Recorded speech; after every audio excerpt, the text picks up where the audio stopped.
시청자 여러분 안녕하십니까? 뉴스데스크 제주입니다. 대구 지역 코로나19 환자의 제주 이송 가능성에 대해 제주도는 병상 수요 조사 차원에서만 논의가 됐고 결정된 사항은 없다고 밝혔습니다. 제주도는 오늘 브리핑을 통해 행정안전부에 병상 수요 조사 요청 사항을 의료기관장들에게 전달했고 제주의료원장이 직원들과 소통하는 과정에서 대구 환자 이송이라는 오해가 생겼다고 해명했습니다. 또 국가 차원의 공권력을 통해 대구 환자의 제주 이송 가능성도 있다며 제주도가 수용할지 여부는 정부 요청이 오면 논의해 결정하겠다고 밝혔습니다. 0%입니다. 3.1운동 직후 상하이 임시정부가 탄생하자 제주도민들도 독립군자금을 모아 임시정부에 보냈었는데요. 제101주년 3.1절을 맞아 당시 모금운동에 앞장섰던 형제가 독립유공자로 선정돼 포상을 받게 됐습니다. 조인호 기자입니다. 제주에 기독교가 처음 전해진 1909년에 세워진 모슬포 교회. 100년이 넘은 교회 안에는 신도들의 항일운동을 기록한 자료들이 전시되어 있습니다. 1919년 3.1운동 직후 제주도민 4천여 명이 독립군자금을 모아 임시정부에 보낸 사건도 모슬포 교회를 중심으로 전개됐습니다. 모슬포 하면 유배되어 온 분들이 많이 있잖아요. 그분들의 어떤 저항의식, 정의로운 어떤 생각들이 지역 주민들에게 교육되었고 당시 모슬포 교회 장로였던 조창권 선생과 동생 조창국 선생, 비밀리에 모금운동을 벌인 동지 60여 명과 함께 검거돼 징역 6월에 집행유예 2년 6월을 선고받았습니다. 옥고를 치른 뒤에도 조선을 광복한다는 뜻의 광선의숙이라는 학교에서 형제가 함께 교사로 활동했고 제주도 기독교 청년회를 결성해 항일운동을 이어갔습니다. 하지만 형은 후손도 없이 일찍 세상을 떠났고 동생도 집 한 채 없이 떠도는 불우한 삶을 살았고 뒤늦게 후손이 자료를 찾아 대통령 표창을 추서받게 됐습니다. 독립운동을 하신 분들은 3대가 가난하고 친일한 사람들은 3대 이상으로 계속 잘 산다는데 운명을 바쳐 희생할 수 있는 그런 계기가 되었으면 좋겠습니다. 국토 최남단에서 나라를 되찾기 위해 싸웠던 형제의 애국혼이 100년이 지난 뒤 후손들의 가슴 속에서 다시 빛나게 됐습니다. MBC 뉴스 조인호입니다. 제주 지역 신천지 관계자에 대한 전수조사 결과 전원이 코로나19 음성 판정이 나왔습니다.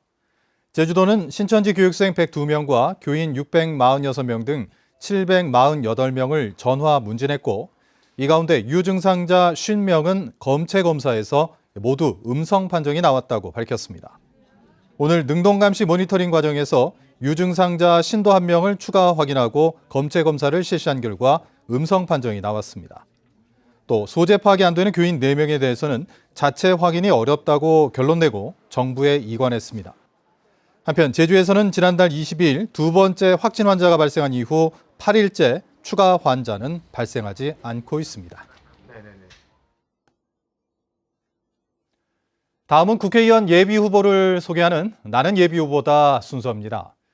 제주시 갑지역에서 더불어민주당 전략공천을 받은 송재호 후보를 김항섭 기자가 만났습니다. 저는 국회의원 예비후보 송재호입니다.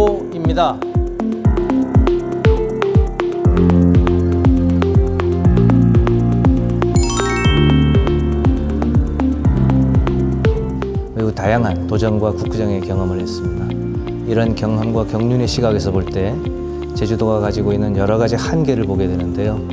그래서 제가 가지고 있던 그동안의 도전과 국정의 경험과 경륜을 활용해서 이러한 부분들을 개선하고 제주도가 원래 우리가 목표로 했던 국가가 가지고 가려고 했던 한국의 애인선으로서의 제주도를 만들려고 했던 그 목적을 달성하는데 한결 더 나아가보자 하는 게 제가 정치에 입문하게 된 주요한 동기입니다.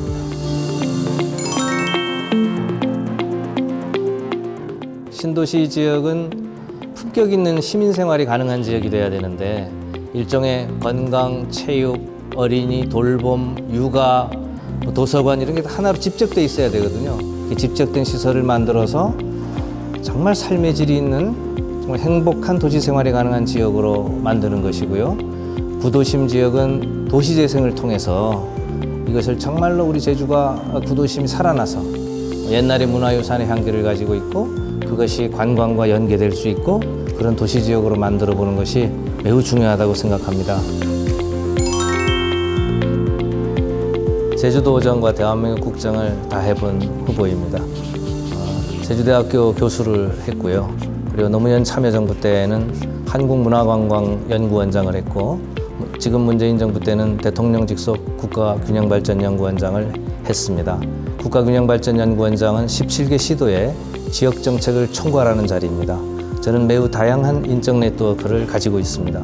이 인적 네트워크를 활용해서 제주 발전과 도민의 행복을 위해서 쓰려고 합니다.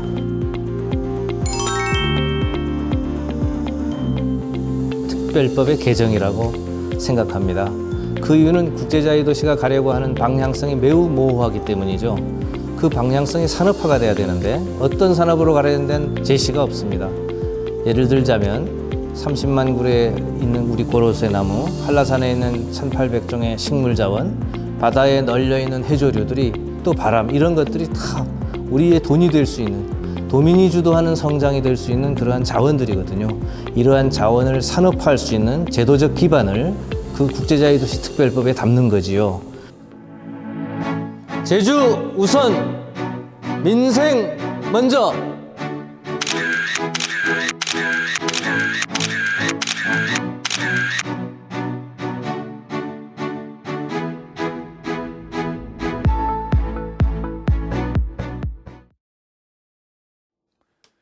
마스크 구입난이 이어지는 가운데 제주 지역 농협 하나로마트에서 내일 오후 2시부터 공적 마스크를 판매합니다. 판매처는 제주 지역 농협 하나로마트 44곳으로 마트 한 곳당 하루 200매가량이 배정되고 물량이 소진되면 판매가 종료됩니다. 공급 수량은 1인당 3매 이내로 제한되고 한 매당 1,100원에 판매됩니다. 도내 교회의 절반 이상이 휴일 예배를 진행했습니다.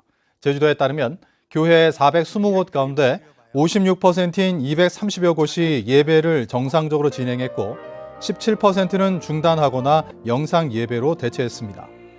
제주도는 종교시설에서 집단 감염 사례가 나오는 만큼 협조 공문을 발송했고 오는 15일까지 모든 종교시설에 대해 방역을 마칠 계획입니다.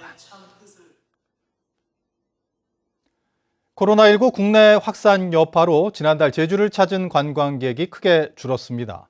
제주도 관광협회에 따르면 지난달 1일부터 28일까지 제주 방문 관광객은 내국인 58만 명, 외국인 2만 5천 명 등 61만 명으로 잠정 집계됐습니다. 이는 지난해 같은 기간 111만 명에 비해 45% 줄었습니다. 내국인의 경우 40% 감소했고 외국인은 78% 줄었는데 중국인은 94% 감소했습니다. 제주시 이도주공 2, 3단지 재건축 조합은 어제 정기총회를 열고 참석자 80%의 찬성으로 시공사 계약 해지권을 승인했습니다.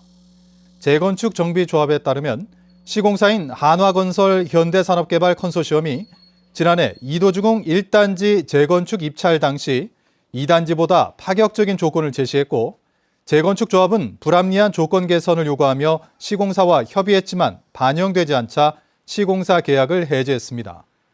이에 대해 시공사는 손해배상을 제기할 예정인데 이도주공 재건축은 4만 2천 제곱미터 부지에 지하 2층, 지상 14층 규모로 13개 동 877세대를 짓는 사업입니다. 제주도 소방안전본부는 봄철 건조한 계절적 특성으로 들불 화재가 증가할 것으로 예상됨에 따라 들불 안전사고 주의보를 발령했습니다. 이상으로 뉴스데스크 제주를 마칩니다. 시청해주신 여러분 고맙습니다.